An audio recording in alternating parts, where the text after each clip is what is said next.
Vamos a continuar ahora en la serie que hemos comenzado, predicando acerca de los últimos eventos en el mundo.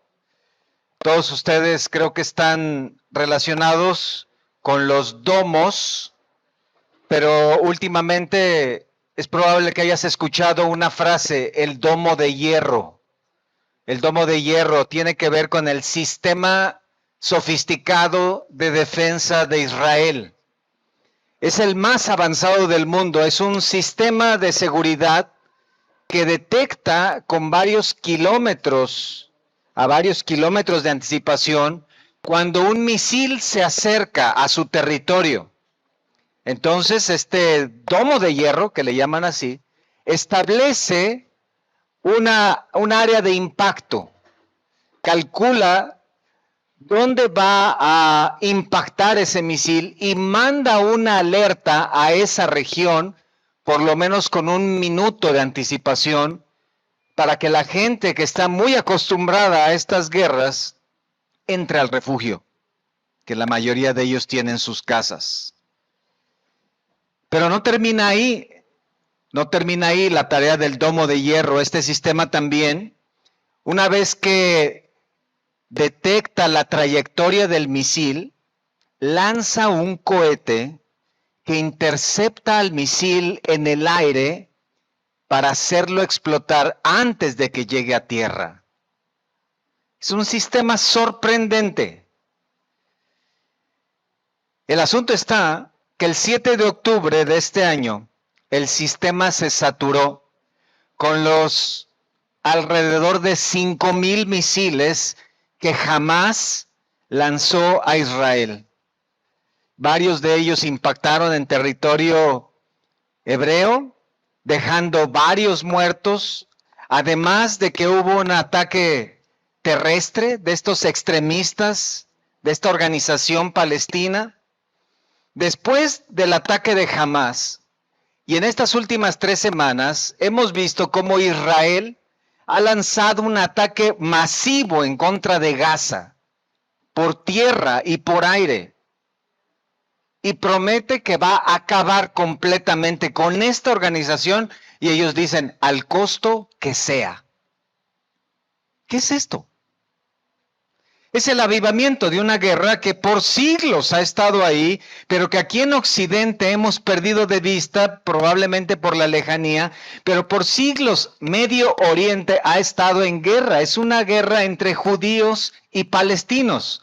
Una guerra que este mes, solamente desde que comenzó, ha cobrado la vida de 7,000 personas y unos 17,000 heridos, además de miles de desplazados, hombres, mujeres, niños, ancianos, han dejado sus casas para vivir en un refugio. ¿Por qué es esta guerra? ¿Por qué la guerra? Es probable que para muchos hoy sea la primer guerra de la cual tienen conciencia, los jóvenes, por ejemplo. ¿Por qué esta guerra? Palestinos o filisteos históricamente ha sido atacar a Israel para demostrar que sus dioses son más grandes, más poderosos que el Dios verdadero, el Dios de la Biblia, Jehová. Un nuevo intento de Satanás de ganarle a Dios, lo cual es imposible. Y la Biblia, que es el libro de Dios, da testimonio de que esta guerra ha sido usada por Dios para tratar con su pueblo Israel. Un pueblo desobediente que desobedeció la orden de echar fuera a esas naciones. Eso no sucedió reciente, eso sucedió hace 3,400 años. Cuando el pueblo de Israel salía de Egipto y se dirigía a la tierra prometida, recibió esta orden, pero cuando llegaron allí, ellos vieron más conveniente dejar a los pueblos paganos y cobrarles un tributo. Una mala idea que trajo la ira de Dios. En uno de los pasajes del Antiguo Testamento, dice en Josué 23:13, sabed que Jehová vuestro Dios no arrojará más a estas naciones de delante de vosotros, sino que os serán por lazo, por tropiezo, por azote para vuestros costados y por espinas para vuestros ojos. hasta que perezcáis de esta buena tierra que Jehová vuestro Dios os ha dado. Estos pueblos paganos se convirtieron entonces en un azote para Israel. Y desde aquel tiempo, 1400 antes de Cristo, hasta el día de hoy, la promesa de Dios sigue vigente. Entonces, desde entonces Israel ha vivido en guerra. Filisteos, cananeos, luego los asirios, luego los babilonios, luego los medopersas, luego los griegos, luego los romanos, luego los otomanes y en el siglo pasado los alemanes. Y hoy, palestinos y sirios. Porque cuando creemos que tenemos una mejor idea que Dios, Él se va a encargar de demostrarnos que estamos equivocados.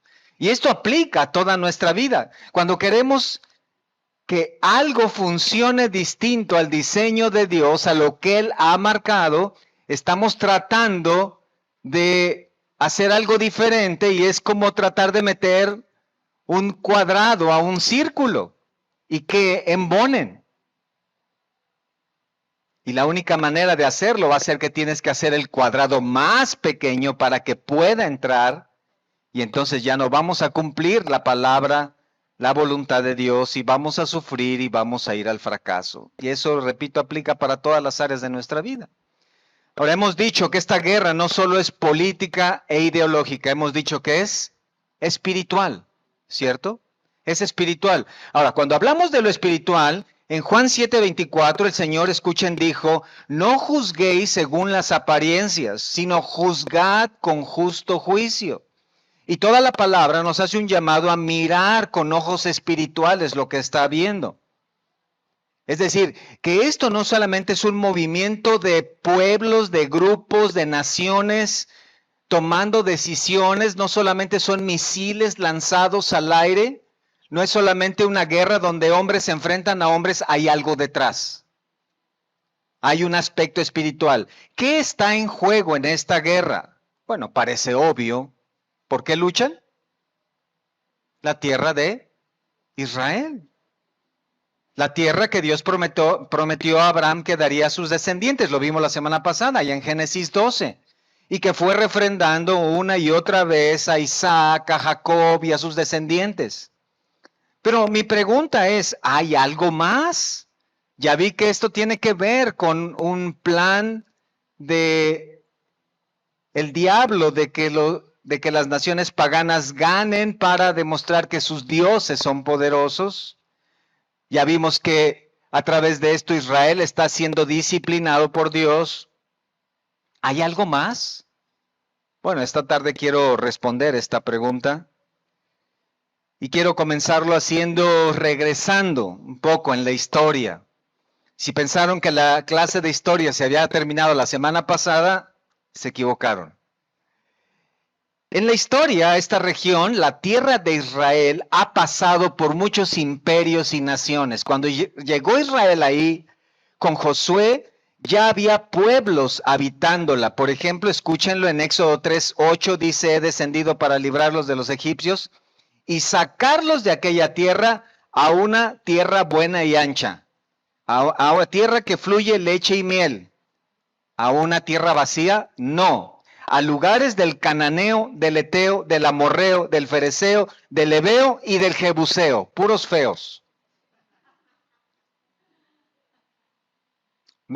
Se menciona por lo menos 6 pueblos distintos. Israel entonces llega a la tierra prometida, toma posesión parcial por su desobediencia, pero luego, siglos después, David fue obediente y quiso glorificar a Dios en Israel, venciendo a estas naciones, echando fuera muchas de ellas, pero finalmente David pasó y llegó Salomón, y Salomón se desvió y se llevó al pueblo a la idolatría. Y otra vez vino la disciplina de Dios, se dividió la tierra y en rebeldía la perdieron. En el 722, Asiria conquistó el reino del norte, las 10 tribus. En el 586, Babilonia conquistó el reino del sur, las tribus de Judá y Benjamín. Ambos imperios paganos. ¿De dónde venían estas naciones o estos imperios, Asiria y Babilonia? Venían o provenían de Nimrod. Nimrod fue fundador de Nínive. ¿Recuerdan aquella Nínive de Jonás? ¿Quién fue Nimrod? Fue el hijo de Cus. ¿Y quién fue Cus? Hijo de Cam, hijo de Noé, el hijo que Noé maldijo. Los asirios y babilonios adoraban a Asur, dios de la guerra, a Nu, dios del cielo, Enlil, dios del viento, a Marduk, a Ea, a Ishtar, diosa del amor. Eran imperios idólatras. Y detrás de toda la idolatría, ¿quién está? Satanás. Así que cuando los paganos conquistaban la tierra de Israel, una y otra vez el diablo se anotaba una victoria, creyendo que había ganado a Dios, porque impedía que así en la tierra santa no se diera gloria a Dios. Impedía que se diera gloria a Dios. Y entonces tomar control de la tierra de Israel significaba estorbar el principio mayor de toda la Biblia y para todo ser humano. Dar gloria a Dios. Primera de Corintios 10:31. ¿Qué sucedió? Cuando el diablo pensó que había ganado teniendo el control con estos imperios, nuestro Dios perfecto y todopoderoso, con movimientos de ajedrecista, convirtió el corazón de Nabucodonosor. En Daniel 4:34, de una vez que Dios trató con Nabucodonosor, dice en este testimonio: mas al fin del tiempo yo, Nabucodonosor, alcé mis ojos al cielo y mi razón me fue devuelta y bendije al Altísimo y alabé y glorifiqué al que vive para siempre, cuyo dominio es sempiterno y su reino por todas las edades. Y termina el capítulo diciendo: ahora yo, Nabucodonosor, rey del imperio babilonio, alabo, engrandezco y glorifico al Rey del cielo, porque todas sus obras son verdaderas y sus caminos justos, y él puede humillar a los que andan con soberbia. Antes, ególatra, despiadado y pagano, usado por Satanás para dominar la tierra de Israel, Dios soberano convirtió el corazón de ese hombre ahí mismo y lo hizo un creyente. Eso nos da esperanza, ¿cierto? De nuestros gobernantes. Entonces, detrás de cada evento terrenal, notan, hay un propósito celestial y hay un Dios verdadero obrando en cada uno de esos hombres, aún siendo impíos. Hay un propósito espiritual y se trata, y la meta y el fin de todo es de que Dios reciba la gloria que merece. La creación fue levantada para esto. Incluso, por favor, escuchen lo que dice el salmista en el Salmo 29:2. Dad a Jehová la gloria debida a su nombre. Adorad a Jehová en la hermosura de la santidad. Y ustedes recuerdan el Salmo 148, ¿cierto? Ese salmo que hace un llamado a toda la creación. Y comienza en los primeros versículos hablando de las esferas celestiales. En el versículo 2, alabadle vosotros todos sus ángeles. Y luego desciende al sol y luna, lucientes estrellas, cielos y aguas sobre los cielos, alaben todos el nombre de Jehová. Y luego desciende a los seres vivos, cuando hace un llamado a los monstruos marinos, a los abismos, el fuego, el granizo, la nieve y el vapor, montes y collados, bestia y todo animal, y luego va a la raza humana. Reyes de la tierra, todos los pueblos, príncipes, jóvenes, doncellas, ancianos y niños. Y termina diciendo este salmo: alaben el nombre de Jehová, porque solo su nombre es enaltecido. Su gloria es sobre tierra y cielos. El pueblo a él cercano, alábenle todos sus santos, los hijos de Israel. Aleluya. Con la conversión de Nabucodonosor, entonces la tierra de Israel volvía a la posibilidad de dar gloria a Dios. Pero entonces el diablo movió sus piezas y llegó Belsasar, un rey que profanó el templo, mandó traer los vasos, los utensilios sagrados para beber en sus fiestas. ¿Victoria para el diablo? No. Esa misma noche, unos dedos de una mano aparecieron y le enviaron un mensaje a Belsasar. Teque, teque, menelu parsin. Daniel fue traído y le dijo, esta es la interpretación, oh rey. Te has ensoberbecido, no humillaste tu corazón, has sido pesado y falto, tu reino será dado a los medo-persas. Esa misma noche murió. Esa misma noche murió. Pero entonces el diablo no se quedó tranquilo. Y llegó Darío. Y Darío puso a Daniel como gobernante y esto parecía algo muy bueno porque entonces había la posibilidad de que el pueblo regresara a la tierra de Israel.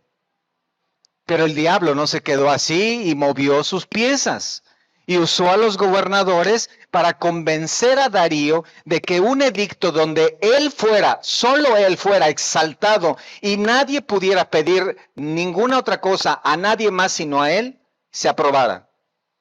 Y Darío lo aprobó.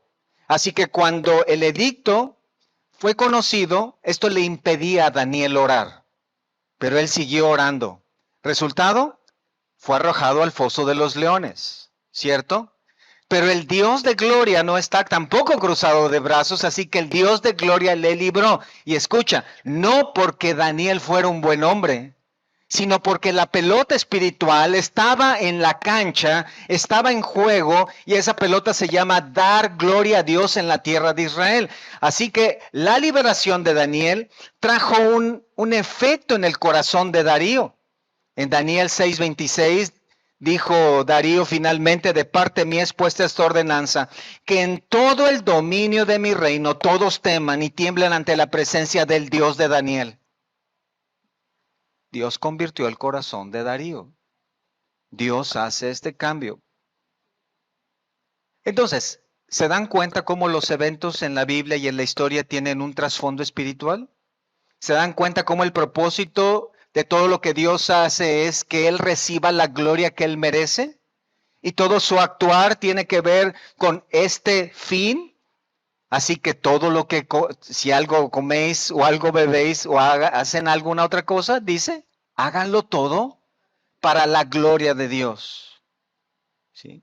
Si tenemos ojos espirituales, entonces podemos ver que existe una guerra en la quinta dimensión. La ciencia reconoce 4 dimensiones: ancho, alto, profundo y el tiempo. Cuando se hacían estudios en 3D, ¿recuerdan? Esos estudios en 3D todavía están. Se trata de que tienen ahí una dimensión de lo ancho, de lo alto y de lo profundo. Y esas películas en 3D parece que tienen cuerpo, ¿cierto? Pero luego la cuarta dimensión, en 4D. Y esto significa que una fotografía en cuarta dimensión se convierte en ¿qué? En una película, en un video, ¿cierto? Pero hay una quinta dimensión. ¿Cuál es esa quinta dimensión? Yo se los voy a decir, 1 Corintios 2, 14 y 15. La quinta dimensión tiene que ver con entender lo espiritual. Poder ver no solo el ancho, el alto, la profundidad y el tiempo, sino ver lo espiritual. 1 Corintios 2:14 dice que el hombre natural no entiende las cosas que son del Espíritu de Dios, porque para él son locura y no las puede entender porque se han de discernir espiritualmente. Ahí está. En cambio, el espiritual, ¿qué dice ahí? Juzga todas las cosas, discierne. El cristiano es aquel que por la gracia de Dios y a través del Espíritu Santo puede ver lo espiritual detrás de las situaciones diarias de la vida, pero también en el ámbito mundial. Y lo que estamos viendo con Israel no es solamente una guerra. ¿De qué se trata? Todo trata de un asunto, no lo olviden. Dios merece la gloria. Su creación debe exaltarle y el diablo quiere arrebatarle esa gloria. Lo hizo desde el Edén, ¿cierto? Con Adán y Eva. ¿Qué sucedió después de Nabucodonosor? Bueno, en el 550 la tierra fue conquistada por el emperador persa Ciro el Grande. Los persas son descendientes de Jafet. ¿Recuerdan los hijos de Noé? Sem, Cam y Jafet. Los persas son descendientes de Jafet, ocupan la tierra que hoy conocemos como Irán. Allá los sabios de Oriente que vinieron cuando nació el Señor, ¿recuerdan? Venían de Persia. Eran esos sabios persas. Irán hoy no es amigo de Israel. Irán se confabulará con otras naciones en tiempos futuros para atacar a Israel. Y veremos la siguiente semana cómo esa confabulación o ese complot traerá también los últimos eventos antes de la aparición del anticristo. Entonces llegó Ciro el Grande, otra vez la tierra santa en manos de un pagano, otra vez el diablo imitando a Dios, otra vez el diablo queriendo su gloria. Como bien dijo Lutero, cuando Dios construye una iglesia, el diablo levanta una capilla. Es cierto. Ahora miremos espiritualmente, cuando el diablo quiere impedir que alguien viva para la gloria de Dios, va a poner ahí un pagano. ¿Escucharon eso? Pues aquí comenzamos a conocer las estrategias del diablo. En 2 Corintios 2:11 Pablo dijo, no ignoramos sus maquinaciones, sus estratagemas, sus estrategias. Aquí hay una buena aplicación. Cuando el diablo quiere hacer que alguien no viva para la gloria de Dios, pone al lado un pagano. Ahí podemos tener una muy buena aplicación pensando en con quién nos asociamos, con quién nos asociamos, con quién trabajamos en sociedad. Y esto no tiene que ver cuando tú te empleas para alguien, porque ahí tú estás recibiendo un salario, pero sí tiene que ver cuando hacemos asociaciones o sociedades. ¿Con quién tomamos amistad? ¿Quiénes son con quienes más convivimos? O jóvenes, ¿con quién se quieren casar? Porque cuando el diablo quiere hacer que uno no viva para la gloria de Dios, pone a un lado un pagano o una pagana. Y a veces no discernimos, ¿cierto? Y alguien puede llegar a decir, es que me la puso Dios. No es cristiana, pero está muy bonita. Y para su hijo predilecto, pues, ya lo será.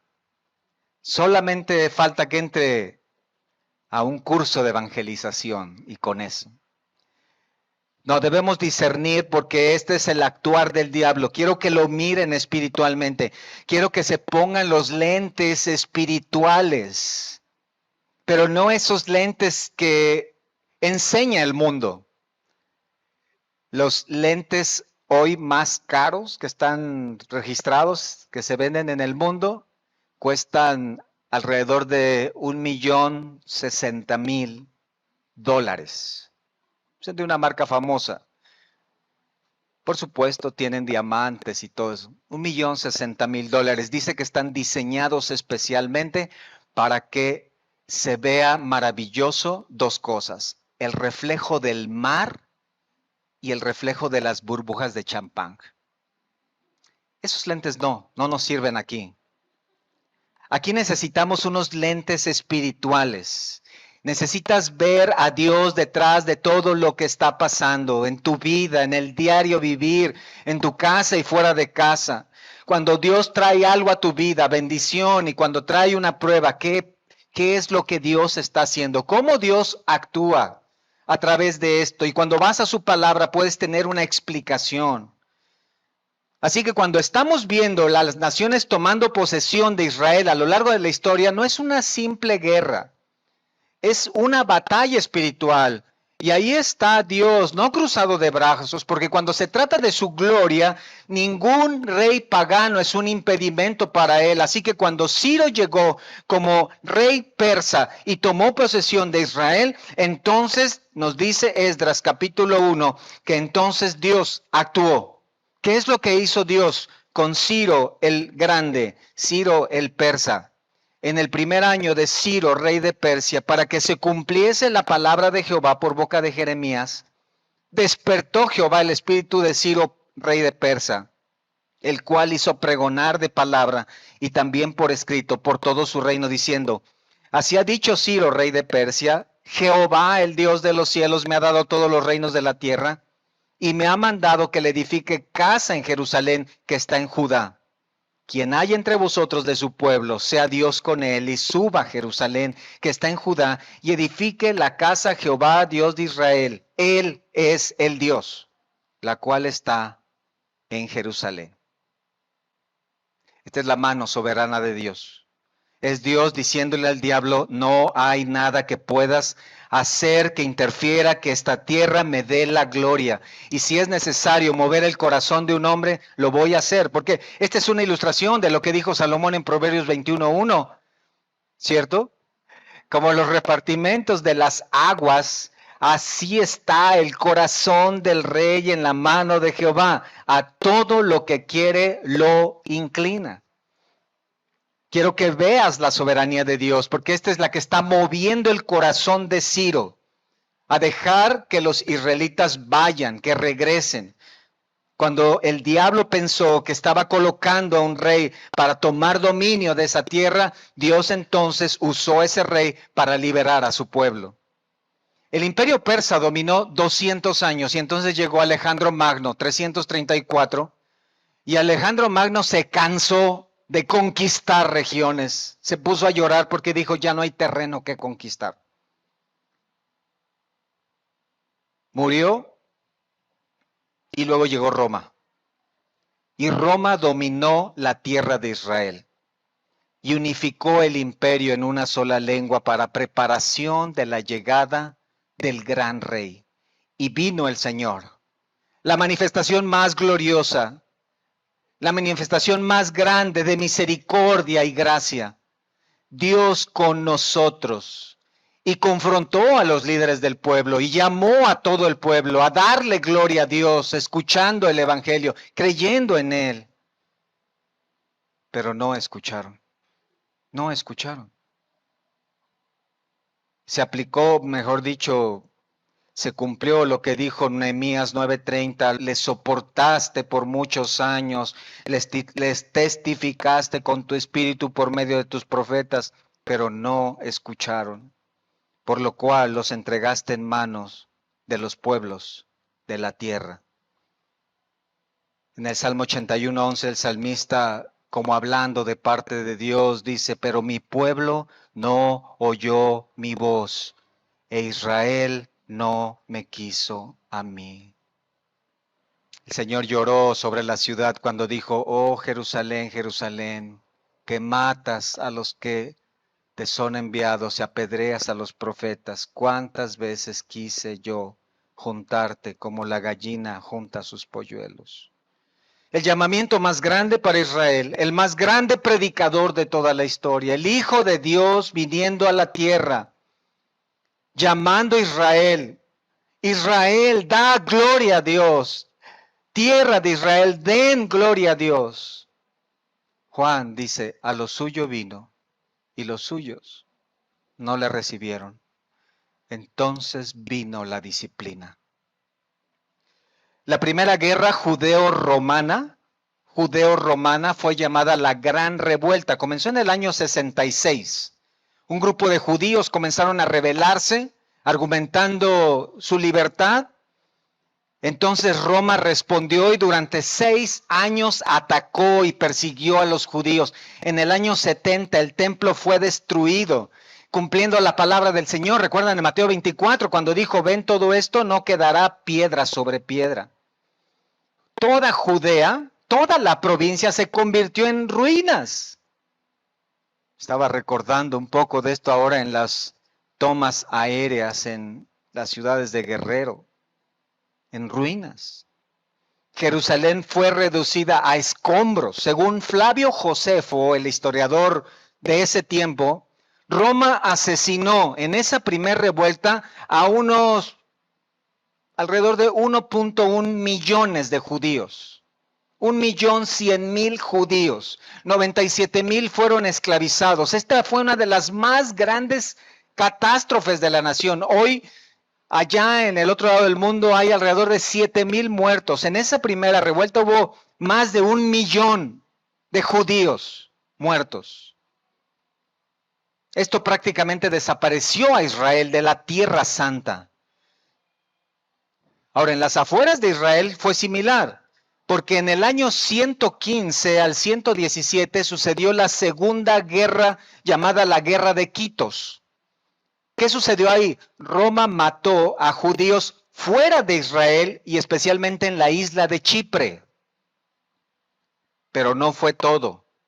Hubo una tercera guerra llamada la Guerra de Bar Kokhba, año 132.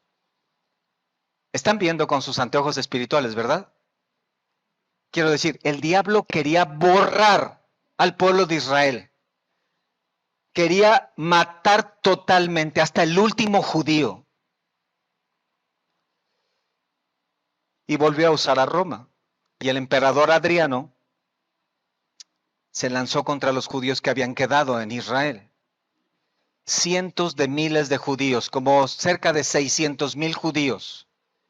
Todos fueron perseguidos, asesinados, esclavizados. ¿Qué hizo además? Suprimió la autoridad política de Israel, prohibió el judaísmo, prohibió la circuncisión, prohibió guardar el sabbat y a cualquier judío que tenía prohibido entrar a Jerusalén. ¿Se dan cuenta? En el año 135, Roma elimina la provincia de Judea. No existe más en el mundo Israel. Y le cambia el nombre a Palestina. Parece que el diablo ahora sí obtuvo la victoria y el control de la Tierra Santa, ¿no? La gran Jerusalén en oscuridad, la disciplina de Dios desde el cielo para el pueblo. Después de la muerte de Adriano, la persecución cesó y por 19 siglos los judíos han regresado poco a poco, gradualmente a Israel. Actualmente el 75% de la población en Israel es judía. Dios ha devuelto misericordiosamente a muchos judíos a Israel. Tienen sus anteojos espirituales, ¿cierto? ¿Qué es lo que estamos viendo hoy? Un mundo que mira una guerra entre Israel y Palestina. Y tú ves las imágenes en la pantalla y ves las noticias en las redes sociales y escuchas de los muertos y de los tanques y de los misiles. Pero, ¿qué hay espiritualmente? ¿Lo ves? Hay un asunto detrás, ¿cierto? El asunto de la guerra hoy no es solamente no es toda la tierra de Jerusalén. Escuchen, el diablo quiere Jerusalén. ¿Por qué? Jerusalén ha sido siempre una ciudad especial. Simplemente escuchar su nombre, ¿cierto? Envuelve un cierto misterio. Como que la ciudad de Jerusalén tiene un halo de santidad, un manto religioso especial. ¿Por qué el diablo quiere Jerusalén? Porque es el centro de atención de las tres de las religiones más grandes del mundo. El islamismo mira a Jerusalén porque es para ellos uno de los 3 lugares especiales en la tierra. Es uno de los 3 lugares más sagrados junto con la Meca y la Medina en Arabia Saudita. En la Meca nació Mahoma. En Medina fue enterrado Mahoma. Pero en Jerusalén, dicen ellos, Mahoma habló con Dios. Y dicen que ahí Mahoma ascendió a los cielos para hablar con Alá. Eso sucedió, dicen, en el año 621. Y recuerden, el diablo es un imitador. Entonces ahí, en Jerusalén, en el lado palestino, de ahí, en ese lado de los musulmanes, se ha construido la mezquita Al-Aqsa, o mejor conocida como la cúpula de la roca. la mezquita más grande de Jerusalén, con capacidad para 5,000 personas. Por eso el islamismo mira hacia allá. El judaísmo, por supuesto que mira a Jerusalén con especial atención. Ahí estuvo David reinando sobre Israel. Ahí Salomón, su hijo, construyó el primer templo, ese majestuoso templo que albergó la gloria de Dios descendiendo y hablando con el pueblo, ¿recuerdan? Donde moró con Israel por varios años. El templo para los judíos es el símbolo de la presencia de Dios. Allá en el Salmo 11 dice en el versículo 4, Salmo 11:4, Jehová está en su santo templo. Jehová tiene en el cielo su trono. Sus ojos ven, sus párpados examinan a los hijos de los hombres. O sea, el salmista dice, ¿dónde está Dios? Está en el templo. ¿Para dónde debe orar todo judío? Hacia el templo. ¿Dónde se presentan los sacrificios por el pecado? En el templo. ¿Cuál es el lugar más santo sobre la tierra? El lugar del templo. En Habacuc 2:20, el profeta, con esta misma perspectiva, dice el profeta, mas Jehová está en su santo templo, calle delante de él toda la tierra. Entonces los judíos están expectantes de Israel. Todo judío tiene una esperanza de regresar a Israel. Ellos tienen como parte de sus principios hacer un viaje a Israel una vez al año por lo menos. Las oraciones son para allá, Dios mora ahí, es la casa de Dios. Hechos 17:24 dice que Dios no mora en templos hechos por manos de hombre. Pero ellos no creen en el Nuevo Testamento, entonces no les importa. Ese templo de Salomón fue destruido por Babilonia. Años después fue restaurado por Zorobabel en el regreso de los judíos y luego fue ampliado por Herodes en tiempos del Señor. Ese es el templo que fue destruido por Roma y del cual se cree que solo queda un muro, el muro de los lamentos. Y está precisamente en la parte judía. Es decir, que Israel está dividido en tres partes. Hay una parte musulmana donde está ahí la mezquita, la cúpula de la roca. Hay una parte judía donde está el muro de los lamentos. ¿Y el cristianismo? Claro que mira a Israel. Fue ahí donde Abraham iba a ofrecer a su hijo Isaac. Fue ahí donde Jacob vio una escalera al cielo, pero sobre todo fue ahí en Jerusalén donde el Hijo de Dios se hizo hombre. Fue ahí donde caminó Emmanuel entre nosotros, ¿cierto? Fue ahí donde estuvo la más grande manifestación de la gloria de Dios. Y me acompaña a Juan 1:14. En Juan 1:14 va a notar estas palabras del apóstol como en un gran asombro. Juan 1:14 dice, y aquel verbo fue hecho carne y habitó entre nosotros, y vimos su gloria, gloria como del unigénito del Padre, lleno de gracia y de verdad. Este fue el mismo apóstol que en su primera carta dijo en los primeros versículos, porque la vida fue manifestada y la hemos visto y testificamos y os anunciamos la vida eterna, la cual estaba con el Padre y se nos manifestó. Juan está escribiendo de una manera maravillosa, como asombrado, y dice en el versículo 3, lo que hemos visto y oído, eso os anunciamos, para que también vosotros tengáis comunión con nosotros, y nuestra comunión verdaderamente es con el Padre y con su Hijo Jesucristo.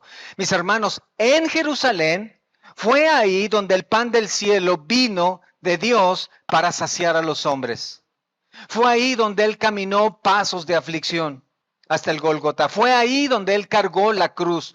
Fue ahí donde él se ofreció como pago para los pecados de su pueblo. Fue ahí donde los clavos sonaron en sus manos y pies. Fue ahí donde él murió. Fue ahí sepultado.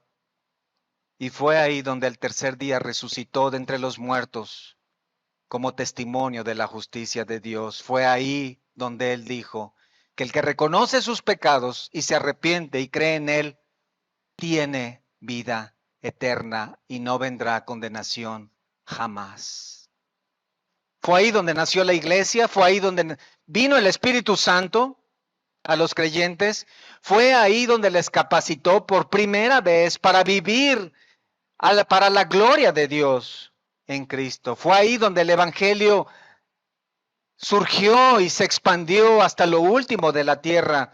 Fue ahí, en Jerusalén, donde el Padre mató a su Santo Hijo para su gloria y para tu salvación, si hoy te arrepientes.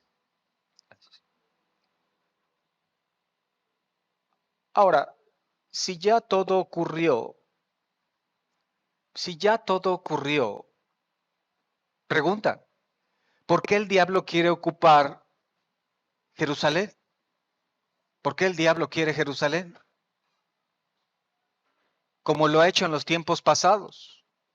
¿Por qué quiere usar a los filisteos, los que viven en Cisjordania y la Franja de Gaza, para apoderarse de la tierra de Israel y particularmente de Jerusalén? ¿Lo puedes ver? Para que Dios no reciba la gloria. ¿Cómo? Porque será ahí, mis hermanos, la más grande manifestación de la gloria de Dios por segunda vez. Es ahí donde llegará el Santo de los santos, el Rey de los reyes, el Señor de los señores, a reinar sobre la tierra. Es ahí, en Jerusalén, donde Cristo vendrá y pondrá sus plantas para juzgar a los vivos y a los muertos. Es ahí donde Él vendrá y establecerá su reino. Él reinará desde Jerusalén y el diablo quiere Jerusalén para impedir eso. ¿Lo entendemos? ¿Lo vemos? Él quiere evitar que el reino de Dios se establezca. Y Él quiere usar, y lo va a hacer, y lo veremos la siguiente semana, va a usar a un conglomerado de naciones para ocupar Israel, arrebatar y establecer ahí un trono pagano y evitar que el Hijo de Dios ponga ahí su reino. Pero lo que debemos recordar, y Él debe recordar, el diablo, es lo que dice Zacarías. Vayan por favor a Zacarías 14, versículos 1 al 4, Zacarías 14. He aquí el día de Jehová viene y en medio de ti serán repartidos tus despojos, porque yo reuniré a todas las naciones para combatir contra Jerusalén y la ciudad será tomada y serán saqueadas las casas y violadas las mujeres y la mitad de la ciudad irá en cautiverio, mas el resto del pueblo no será cortado de la ciudad. Después saldrá Jehová y peleará con aquellas naciones como peleó en el día de la batalla. Hagan una pausa ahí, noten que los primeros dos versículos tienen una aplicación en los cautiverios que Israel sufrió de Babilonia y de Asiria. Pero la palabra en el versículo 3, después, parece que nos lanza cientos de años adelante para decirnos que será Dios mismo quien vendrá y peleará con las naciones que tomen Israel. Y vean el versículo 4 ahora sí. Y se afirmarán sus pies en aquel día sobre el monte de los olivos, que está enfrente de Jerusalén al oriente. Y el monte de los olivos se partirá por en medio hacia el oriente y hacia el occidente, haciendo un valle muy grande. Y la mitad del monte se apartará hacia el norte y la otra mitad hacia el sur. De esto nos habló Pablo en 1 Tesalonicenses 5, cuando dijo que el Señor vendrá con todos sus santos y establecerá su reino sobre la tierra. Esta será la manifestación de la gloria de Dios, Cristo mismo viniendo a la tierra con todos nosotros para establecer su reino. Dado que el diablo no sabe cuándo va a suceder esto, él está haciendo todos sus esfuerzos para evitar que Cristo venga a Tierra Santa. Y por eso quiere Jerusalén. Quiere evitar que Cristo cumpla su palabra, y si Cristo no cumple su palabra, entonces nada de su palabra podría ser considerada como verdad, y si nada puede ser considerado como verdad, entonces nuestra fe es falsa. La guerra del diablo es contra la palabra de Dios y desde el principio por eso la ha distorsionado para que los hombres no la crean, porque la palabra profetiza su destrucción y todo su sistema de maldad y toda religión que no adore a Dios, y hoy quiere ocupar esta tierra con religiones que no adoran a Dios, porque así Él quiere impedir el reino de Cristo y que Él reciba la gloria que merece y que Él gobierne en Jerusalén y que Él establezca ahí su trono. Y entonces debemos recordar lo que dice la palabra en el versículo 9: y Jehová será rey sobre toda la tierra. En aquel día Jehová será uno y uno su nombre, y morarán en ella, y no habrá más nunca maldición, sino que Jerusalén será habitada confiadamente. ¿Cómo sucederá que las naciones se unirán? ¿Qué países se juntarán a los palestinos? ¿Cómo surgirá esa batalla en el mundo?